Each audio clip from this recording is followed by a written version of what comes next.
नमस्कार, मैं हूँ मंजीत ठाकुर और आज हमारे साथ पाकिस्तान से एक मेहमान जुड़ रहे हैं, अदनान हैदर साहब, जो वहाँ पर वरिष्ठ पत्रकार हैं, आवाज़ द वॉइस के साथ आज बातचीत करेंगे कि पाकिस्तान के सेनाध्यक्ष जनरल कमर जावेद बाजवा ने कल कहा था कि पाकिस्तान एक शांति प्रिय देश है और पाकिस्तान ने क्षेत्रीय और वैश्विक शांति के लिए बड़ी कुर्बानियां दी हैं और पाकिस्तान और भारत को कश्मीर मुद्दे पर शांतिपूर्ण और गरिमापूर्ण तरीके से बातचीत करनी चाहिए। अदनान हैदर साहब, क्या आपको लगता है कि इस चीज को एक हम पॉजिटिव तरीके से आगे बढ़ा सकते हैं, क्योंकि कश्मीर का मुद्दा एक ऐसा मुद्दा रहा है जिसने भारत और पाकिस्तान को बड़े नुकसान देह जख्म दिए हैं। देखिए, ये कोई पहली मर्तबा नहीं है कि आर्मी चीफ की जानिब से या पाकिस्तान के प्राइम मिनिस्टर की जानिब से ऐसी कोई पेशकश की गई हो। अगर आप 70-72 सालों की हिस्ट्री उठा के देखिए तो हर मर्तबा इसी तरह का सजेशन दी जाती है, इसी तरह की बातचीत की जाती है। क्योंकि अगर हम पिछले कुछ 2-2.5 सालों की डेवलपमेंट देखते हैं तो इसमें मामलात काफी हद तक खराब हुए हैं। पाकिस्तान और हिंदुस्तान के बीच में कभी शख्सी ताल्लुकात नहीं होते, ना कभी हो सकते हैं।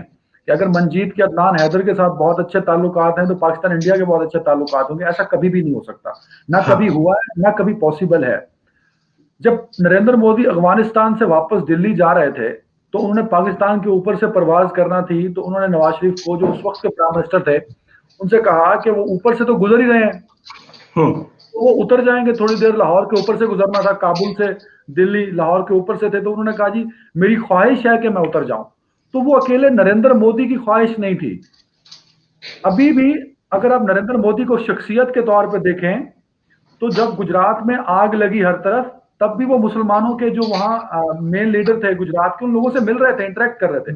तो मोदी एक इंटरेक्टिंग पर्सनैलिटी है। अभी भी जाती तौर पे मोदी चाहेंगे कि वो यकदम इमरान को कॉल करें कि भाई मैं आ रहा हूं तुम्हारे पास। तो वो मोदी ऐसे आदमी है, लेकिन वो अकेला कुछ नहीं कर सकता। तो वो मोदी का अकेले का फैसला नहीं था कि मैं पाकिस्तान रुकूं। हिंदुस्तान के एस्टेब्लिशमेंट, हिंदुस्तान की सारी गवर्नमेंट, हिंदुस्तान के सारे इदारे ऑन बोर्ड थे कि Narendra Modi is going to Lahore to met the prime minister of Pakistan. तो चीजें बेहतर होना शुरू हुई थी, लेकिन मामलात उस वक्त फिर खराब हो गए जब जब हिंदुस्तान का इलेक्शन आया। हिंदुस्तान के इलेक्शन के साथ ही पाकिस्तान और इंडिया के दरमियान टेंशन बढ़ना शुरू हुई। अच्छा, वो इस हद तक बढ़ी, अब उसको हिंदुस्तान की जानिब से मिसमैनेजमेंट कह दें कि वो बालाकोट से पहले तक रहना था, तो वो इंटरनेशनल बॉर्डर को क्रॉस कर गए हिंदुस्तान के जहाज, तो मामलात बड़े बहुत ही क्रिटिकल हो गए पाकिस्तान के लिए कि पाकिस्तान को रिस्पॉन्ड करना पड़ा उसके अगेंस्ट। तो अच्छा। वो सिचुएशन इतनी गड़बड़ हुई, वो इतनी गड़बड़ हुई कि पाकिस्तान के ऊपर भी एक बहुत बड़ा प्रेशर बिल्टअप हो गया। पाकिस्तानी मेरा मेरा मेरा ख्याल है कि आप जो दोनों देशों के बीच जो एक ट्रस्ट डेफिसिट है, जो भरोसे की कमी है, उसकी तरफ इशारा कर रहे हैं। भरोसे की कमी पाकिस्तान की तरफ से जो है वो ज्यादा ऐसी घटनाएं हुई हैं जिसकी वजह से ऐसा लगता है कि भरोसे की कमी हुई है। हम बाजवा साहब के बयान की बात करें तो क्या ऐसा लगता है कि बयान कोई दबाव में आया है, किसी प्रेशर के अंदर आया है? क्या ये इकोनॉमिक प्रेशर है पाकिस्तान के ऊपर?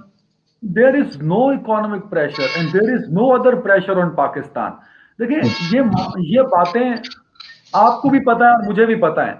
जिस दिन अभिनंदन पकड़ा गया था, उस रात उस दिन भी हिंदुस्तान और पाकिस्तान के दरमियान रवाबित थे। आज भी आप बतौर पत्रकार इस बात को मानते हैं कि there is some contact between Pakistan and India, वो एग्जिस्ट करते होते हैं हमेशा। तो देयर इज नो प्रेशर। और इस तरह इंडिया के ऊपर भी कोई प्रेशर नहीं है कि आपको रिस्पॉन्ड करो, आपको बातचीत, कोई प्रेशर नहीं है। लेकिन मामलात को सेटल डाउन होना चाहिए। अब कब तक एक दूसरे से टकराव लगा के बैठे रहेंगे? अब कब तक?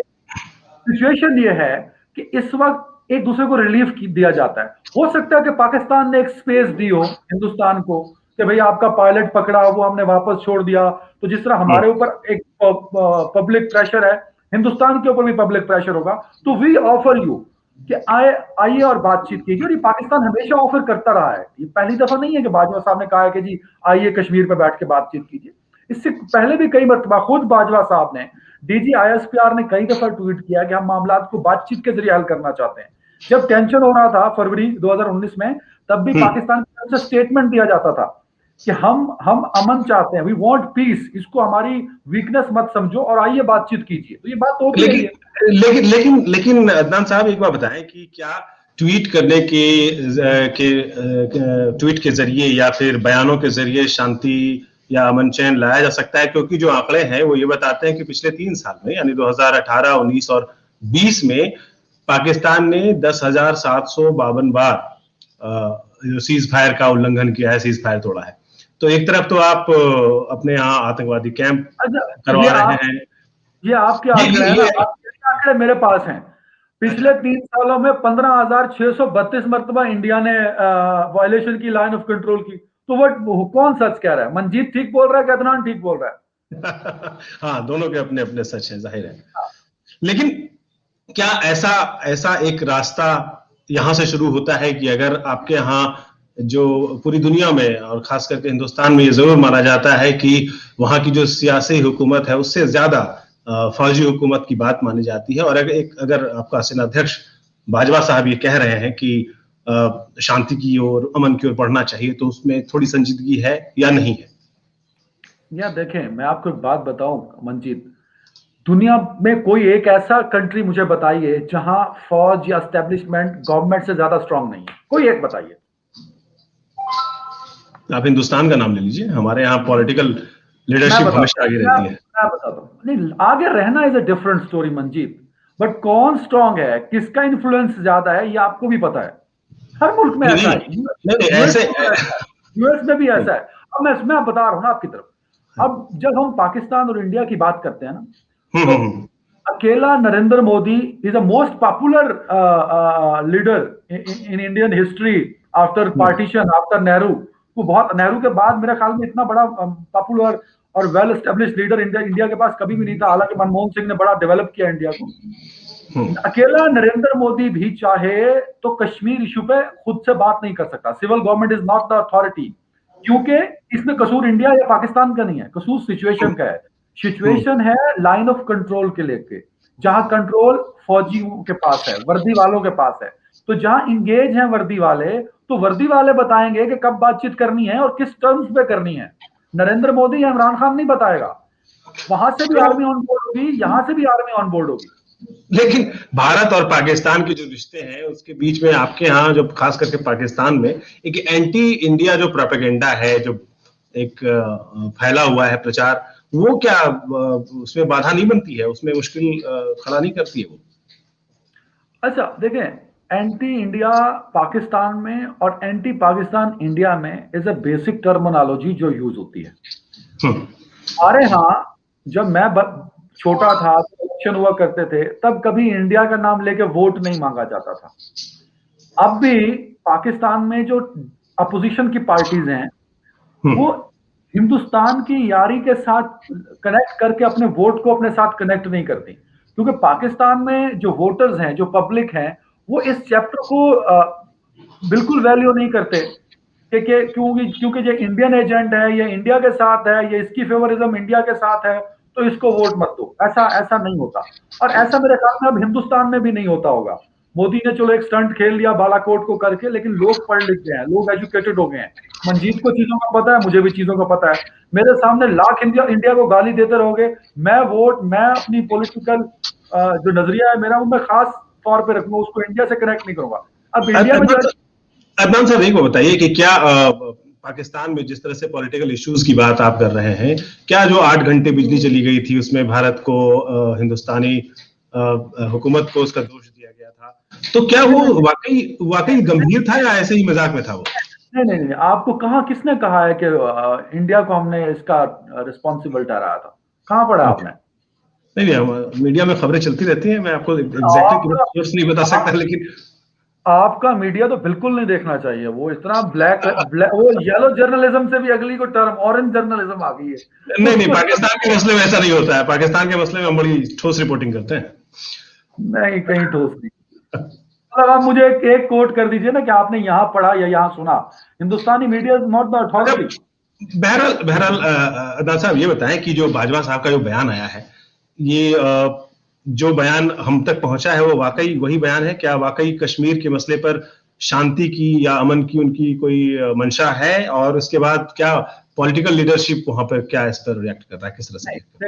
उस बयान का एक पोर्शन आपने उठाया है और वो ठीक ठीक उठाया, गलत नहीं उठाया। अगर उस बयान को पूरा पढ़िए तो उन्होंने कहा कि हम इस खित्ते में अमन चाहते हैं, हम हर मसले का हल अमन से, पीस से हल करना चाहते हैं। और अमन की ख्वाहिश को, the wish of peace is not the weakness of Pakistan. Hindustan हमारी अमन की ख्वाहिश को हमारी कमजोरी ना समझे, ये है ओवरऑल बयान, और इसमें कोई ऐसी बात नहीं है। ये तो मैं भी कहता हूं ऐसा है। अच्छा, हालांकि उन्होंने ये भी कहा कि वो जो इलाकाई जो अमन है उसके लिए बड़े सम्मान और शांतिपूर्ण तरीके से, मैं हिंदी में बात कर रहा हूँ, क्षेत्रीय और वैश्विक शांति के लिए बड़ी कुर्बानियां दी हैं। 71-50 साल हो गए बांग्लादेश बने हुए, वो मसला भूला नहीं है। 70 साल तो नहीं हुए बांग्लादेश को बने हुए, 70 साल तो हम दोनों नहीं, मैं आपने गलत समझा। मैंने कहा 1971 से लेकर के 50 साल हो गए बांग्लादेश को बने हुए। ये इंटरनेट की वजह से शायद कुछ शब्द जो है वो मिस हो जा रहे हैं। बहरहाल, तो जब जो बांग्लादेश जिस वजह से बना, तो वो भी तो वहां से ही हम मान लेते हैं कि एक देश के तौर पर, एक कंट्री के तौर पर पाकिस्तान क्यों इस इलाके में अशांति क्यों चाहता है, क्यों नहीं शांति और तरक्की के रास्ते पे क्यों नहीं चल रहा है पाकिस्तान? मतलब अगर अमन होगा, आप खुद ही कह रहे हैं कि हमारा आर्मी चीफ शांति की बात कर रहा है, तो हम शांति ही चाहते तो शांति की बात कर रहे हैं ना। सवाल बुनियादी तौर पर तो वो भी नहीं हुई, बुनियादी तौर पर सवाल नहीं है। मैं यही कह रहा हूँ, बुनियादी तौर पर सवाल यही है कि ऐसी क्या वजह है कि बाजवा साहब को अमन की बात करनी पड़ी, जबकि वो तो आपकी असली टेक है ही नहीं। नहीं, हमने हमेशा अमन की बात की। बालाकोट स्ट्राइक पहले आपने किया, हमने नहीं किया। आपने अपने पार्लियामेंट में हमला आपने कराया, करगिल में तो हमने कराया, मुंबई अटैक आपने कराया, हमने नहीं कराया। कारगिल का रिस्पॉन्ड आपने किया, हमने नहीं किया। आपने कौन से अमन की बात की? आप हमारे घर में बिला वजह घुसे आएंगे तो ऐसे ही रिस्पॉन्स मिलेगा, और क्या? मुझे लगता है कि हमें और आपको भारत सरकार और पाकिस्तान सरकार का प्रवक्ता नहीं बनना चाहिए। मैं बस यही जानना चाह रहा था आपसे कि बाजवा के साहब के बयान के बाद क्या इस दिशा में पाकिस्तान जो है वो संजीदा है? क्या हम इस पूरे साउथ एशिया में, बट उसके लिए इंडिया को स्टेप फॉरवर्ड करना होगा। इंडिया को पाकिस्तान में टेररिज्म रोकना होगा। इंडिया अगर कुलभूषण यादव को ओन करता है, हमारे मासूम बच्चे मारे गए Manjeet ji, and the terrorist was connected with the person who was sitting in the diplomatic building of Kabul। आपको पता है जो पिशावर में बच्चे बता रहा हूँ, कश्मीर में ऑपरेशन ऑल आउट में पिछले 3 साल में 635 मारे गए हैं, वो भी आप ही के लोग हैं जी। ये आंकड़ा क्या है? कोई एक साबित कर दीजिए। सुन लेना, आपने 635 बोला, सुन लेना, अब 635 बोला आपने, 635 बोला। आई चैलेंज यू मंजीत जी, आप 635 में से 634 छोड़ दीजिए, कोई एक साबित कर दीजिए जो पाकिस्तानी था। अच्छा, अब कैमरे में तो मैं नहीं साबित कर पाऊंगा, लेकिन साबित कर दूंगा। आप आंकड़े दे रहे हैं ना मेरे भाई, तो आंकड़े आप सही से कोट कीजिए। 635 लोग जो आपने मारे, they belong to Indian occupied Kashmir, they don't belong to Pakistani occupied Kashmir. और अजमल कसाब कहां से था? अजमल कसाब कौन है? हम तो नहीं जानते कहां से था। तो इस तरह से शायद बातचीत। आपने करकुरे की बुक पढ़ी है? आपने करकुरे की बुक पढ़ी है? नहीं, देखिए, अजमल कसाब सारी दुनिया को पता है। नहीं सर, मुझे बताया ना कहां से था, मैं भी जाके उसके माँ बाप से मिलूं, उसकी फैमिली से मिलूं। अगर वो इतना ही सॉलिड आपके पास सबूत थे तो आप दुनिया भर को दे दीजिए। क्या दुनिया मानती है कि अजमल कसाब पाकिस्तान से था? अरे दुनिया को छोड़िए, आप ही नहीं मानते। आप तो अपनी करगिल से अपने लोग नहीं ले जा रहे थे, बाद में हमने ससामान वापस किया। जी, आप कुलभूषण यादव को तो जानते हैं ना, कि नहीं जानते? उसको आपने तो उसको फंसा लिया है बेचारा। हमने कैसे फंसाया? मुझे समझाया जरा। मैं भारत सरकार की तरफ से बयान नहीं दे सकता, मैं पत्रकार हूँ। हम पत्रकार है ना, हम जनरली बातें कर रहे हैं ना। एक सवाल, इस बात को हम कहीं और ले जाने की बजाय, क्या पाकिस्तानी अवाम वाकई अमन चाहती है, या ऐसा अगर कोई प्रयास हो भारत और पाकिस्तान दोनों के सियासी लीडरशिप जो है उसकी तरफ से, तो पाकिस्तानी अवाम, जैसा मैंने सुना है कि लाहौर में बड़ा लोगों की मेहमान नवाजी की जाती है, तो क्या आवाम की तरफ से क्या रिस्पांस मिलता है इसका? देखिए, अवाम की तरफ से ना इंडिया को बड़ा रिस्पेक्ट दी जाती है। हमारी 22 करोड़ अवाम है, अगर 22 बंदे इंडिया को गाली देते हैं ना, तो इसका ये मतलब नहीं है कि सारा पाकिस्तान इंडिया मुखालिफ है। हमारे यहाँ 22 देते हैं, तो आपके यहाँ 22 करोड़ गाली देते हैं, ये डिफरेंस है। नहीं, हमारे ऐसा नहीं है। आप हमारे क्या यहाँ इसका मतलब, नहीं नहीं नहीं, बिल्कुल नहीं।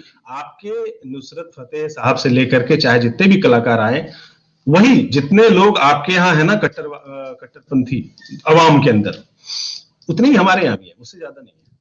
हाँ, लेकिन हमारे यहाँ लोग जो हैं वो इस बात को बड़ा प्रायोरिटाइज करते हैं कि इंडिया के साथ ताल्लुकात बेहतर होने चाहिए। देखिए, there is a huge capacity of trade. वो जो 30-35 बिलियन डॉलर पे जा सकती है, वो मेरे ख्याल में 1.5 बिलियन डॉलर है शायद, इससे भी कम होगी। तो उस कैपेसिटी को एनहांस किया जा सकता है। हमारा बॉर्डर बिल्कुल अटैच है, वहां से गुड्स आएंगी, बॉर्डर पे ट्रक से उतरेंगी, दूसरे ट्रक में बैठेंगी और पाकिस्तान चले जाएंगी। पाकिस्तान से चीजें आएंगी, बॉर्डर पे उतरेंगी और इंडिया चली जाएंगी। आपस में इंटरेक्शन बढ़ेगा, तो उससे चीजें बेहतर होंगी। खराब, और ये ख्वाहिश है, ये पाकिस्तान की आवाम की ख्वाहिश है कि इंडियन चैनल्स को ओपन किया जाए पाकिस्तान के अंदर। पाकिस्तानी एक्टर वहां जाते थे, उनको शुरू होना चाहिए। इंडिया के एक्टर्स यहाँ पे आए। दोनों का कल्चर और ट्रेडिशन बहुत हद तक सेम है। आप हिंदी में बात कर रहे हैं, मैं उर्दू में बात कर रहा हूं। हमारी इस कुछ 17 मिनट की गुफ्तगू में कोई ऐसा वर्ड नहीं जो आपकी समझ में ना आया हो, कोई ऐसा लफ्ज नहीं जो मुझे समझ ना आया हो। तो हम बहुत ज्यादा इंटरेक्ट हैं एक दूसरे से, बहुत बहुत ज्यादा एक जैसे लगते हैं। तो हमारे अवाम की भी ख्वाहिश है और हमारी फौज की भी ये ख्वाहिश है। फौज नहीं चाहती बिला वजह चीजों में एंगेज होना। थोड़ी बहुत ही दुकान तो सभी चलाते हैं ना। देखें, मंजीत एक जर्नलिस्ट है, मैं भी एक जर्नलिस्ट हूं। मैंने अपने 6 साल के जर्नलिस्टिक करियर में किसी खबर को एज इट इज रिपोर्ट नहीं किया। मैं कुछ ना कुछ उसमें चीजें डालता हूं कि गाड़ी 170 की स्पीड पे थी, उसने यकदम ब्रेक लगाई तो अगले को जाके उसने टक्कर मार दी। टक्कर मारते ही कोहराम बरपा हो गया, हालांकि नहीं हुआ था कोहराम बरपा, लेकिन बतौर जर्नलिस्ट ये स्क्रीन की, ये जर्नलिज्म की रिक्वायरमेंट है कि हम चीजों को जरा इनहांस करते हैं। तो हो सकता है फौज भी कुछ इनहांसमेंट करती हो, बट चाहते सभी हैं कि बहुत हो गया लड़ाई, बहुत हो गए मसले, बहुत हो गई सर्जिकल स्ट्राइक, बहुत हो गए ट्रेनिंग कैंप्स, सब बंद कीजिए और आपस में ट्रेड को आगे बढ़ाइए। और हम सारी कौम ये चाहते हैं इस बात को कि ट्रेड होनी चाहिए, भाई बातचीत होनी चाहिए, आना जाना होना चाहिए। तो ऐसा ही हिंदुस्तान की तरफ से भी है अदनान भाई की, जो पाकिस्तान है हमारा पड़ोसी है, और हम कुछ भी बदलने दुनिया में अपने पड़ोसी को नहीं बदल सकते हैं, और इसलिए मोहब्बत के साथ और अमन के साथ, शांति के साथ, चैन के साथ रहें। तो इस पूरे साउथ एशिया की, सिर्फ भारत और पाकिस्तान की बात नहीं है, पूरे साउथ एशिया की तरक्की होगी। और इसी उम्मीद के साथ कि पाकिस्तान की आवाम हमारी बात सुने और हिंदुस्तान की आवाम भी हमारी इसी बात को सुने, आपकी तरफ से और हमारी तरफ से पाकिस्तान को ये संदेश जाए। इस बातचीत को यही खत्म कर दे। बहुत बहुत शुक्रिया आपका हमारे साथ जुड़ने के लिए। Thank you Manjeet ji, thank you.